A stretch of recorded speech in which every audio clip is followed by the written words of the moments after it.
Hello, students. How are you all? I hope you all are enjoying the chapter Thinkers, Beliefs, and Buildings.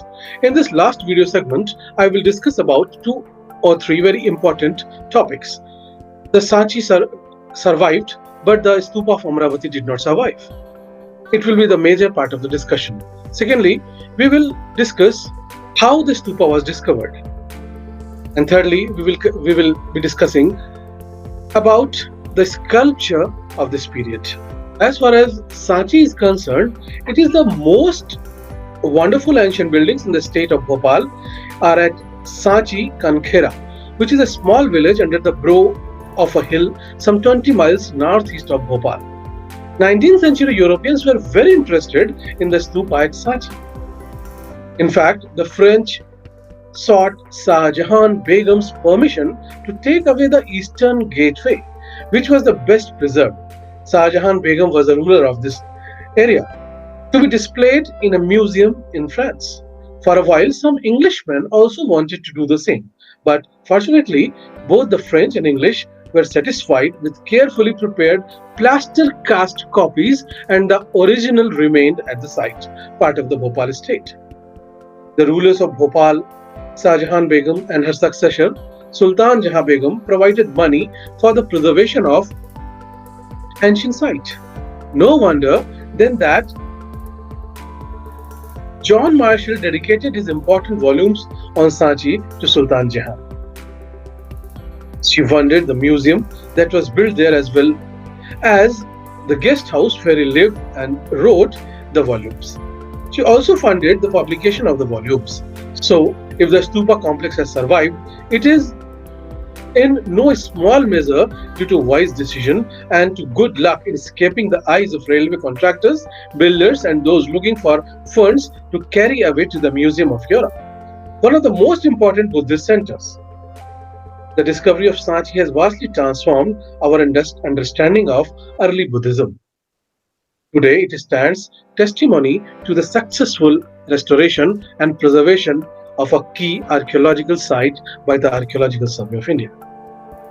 Let's understand how the stupa was discovered. In the previous video lecture, I have given you the brief description of it.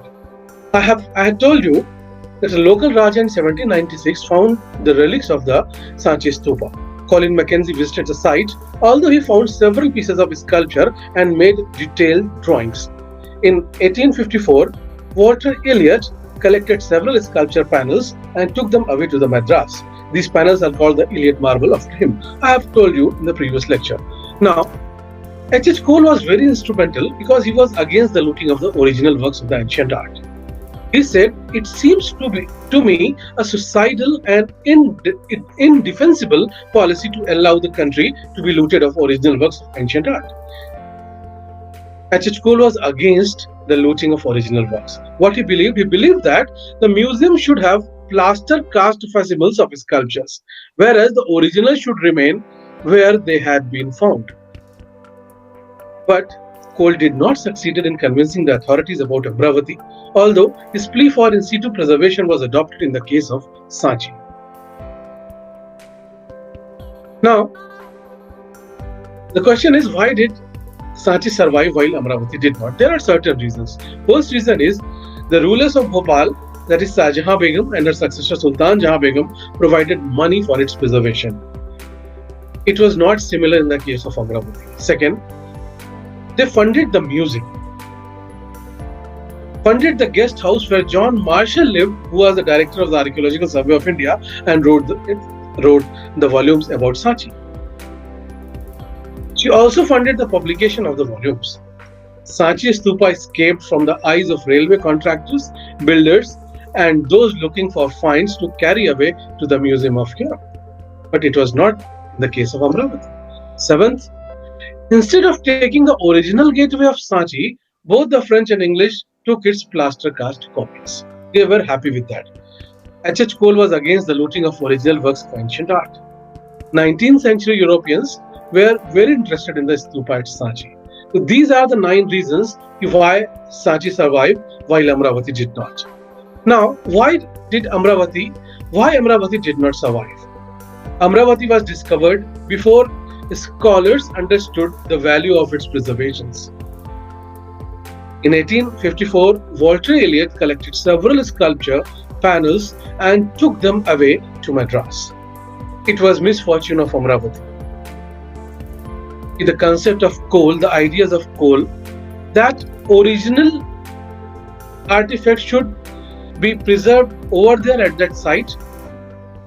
But if you want to take away for the museum, only the plaster cast carbon copy should be carried away. But in the case of Amravati, the persuasion of coal was not finalized. No one accepted that. So it was the misfortune of Amravati. By the 1850s, some of the slabs from Amravati had begun to be taken to the different places, to the Asiatic Society of Bengal at Calcutta, to the Indian office in Madras, and some even to the London. British officials continued to remove sculptures from the site on the grounds that earlier officials had done the same. Local Rajas also took remains of Amravati Stupa to build their temples. It means the preservation of Amravati was not under the policy of the government, of the British government at the time. But in the case of Sanchi, Sanchi was luckiest monument because even their local Rajas, Begums, and coal's persuasion, it was altogether successful. So Amravati was unfortunate and Sanchi was fortunate. So because of discussed reason, hence Amravati did not survive while Sanchi survived. Okay, now let's understand about the sculpture of this period. We have just seen how sculptures were removed from stupas and transported all the way to Europe. This happened partly because those who saw them considered them to be beautiful and valuable and wanted to keep them for themselves. Let's discuss about the romance in stones, that is sculpture. If we see Buddhist sculpture with normal eyes, we will find that they are just normal paintings. It's a painting of trees, the painting of wheel, it's the painting of empty seat.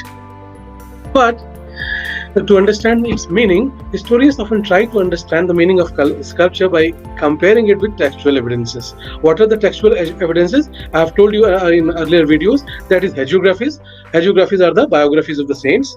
Second, Jataka text. What is a Jatak? Jatak is in Pali and Sanskrit, the meaning of the Jatak is birth.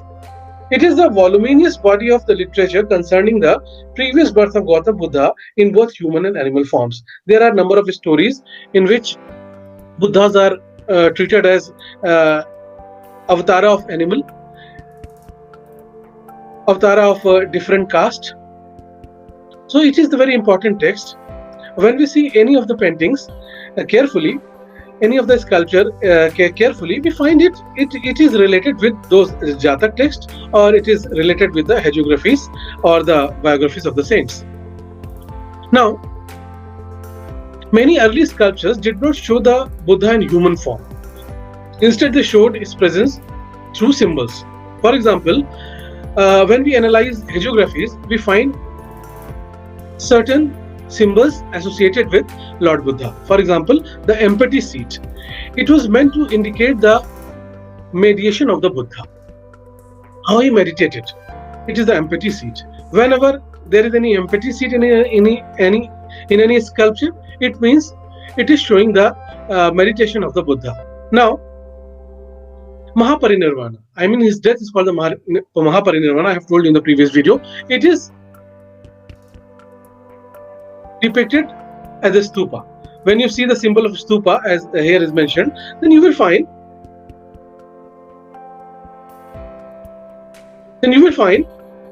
this stupa is not a simple building, but it shows the Mahaparinirvana of the Tathagat. Now, Sarnath, it is the place of his first sermon, and his sermon is depicted in different hagiographies by wheel. If there is a symbol of wheel, it shows the sermon of the Mahatma Buddha.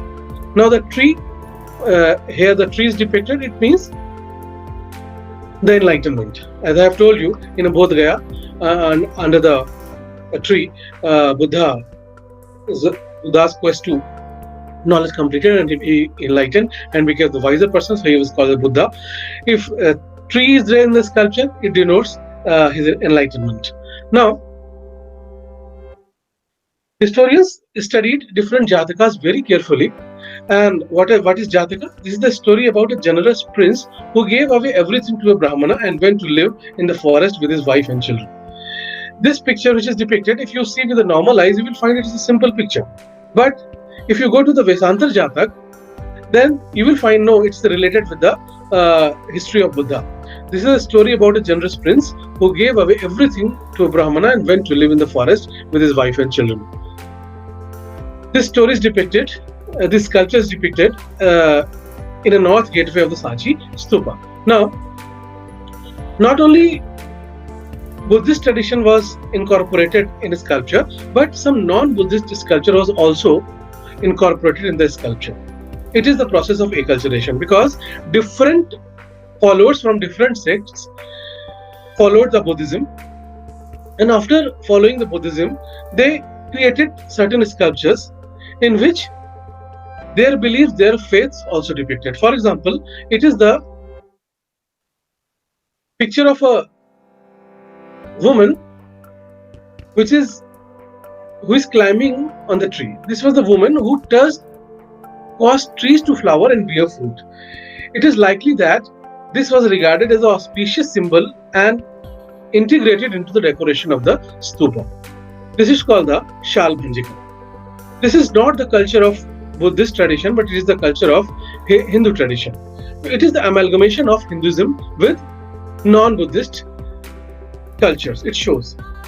It suggests the process of acculturation. What is the meaning of acculturation? Acculturation means different cultures are blending with each other. And Buddhist and non-Buddhist culture, there is amalgamation. There is acculturation of Buddhist and non-Buddhist traditions. This picture is of Shalbhanjika. Now, there is also finest depictions of animals, because animals are often used as a symbol of human attributes. For example, the elephant, which is depicted to signify strength and wisdom. Jataka contains several animal stories that are depicted at Sanchi. If you see it's a simple elephant, you will find it's a simple animal. But if you go through the Jatakas text and the Hagiographies, then you will find these are related with the Buddha. For example, elephant shows the birth of Buddha, because white elephant was in dream of Maya. So the white elephant is associated with the birth of Buddha. Now lion is associated with the zodiac sign of the Buddha. So if you see lion, it will be simple lion. But if you go through the text, it will be associated with the Buddha. Wheel is not a simple wheel, but it shows the propagation of his education and teachings and philosophies. Now, some popular traditions were also incorporated in the process of acculturation in the Buddhist text. In the Sanchi, we found the sculpture of serpent and the Gajalakshmi. It shows the serpent worship, which is not the Buddhist tradition, and the Gajalakshmi is the Puranic tradition. And then the Puranic tradition and the Hindu tradition and the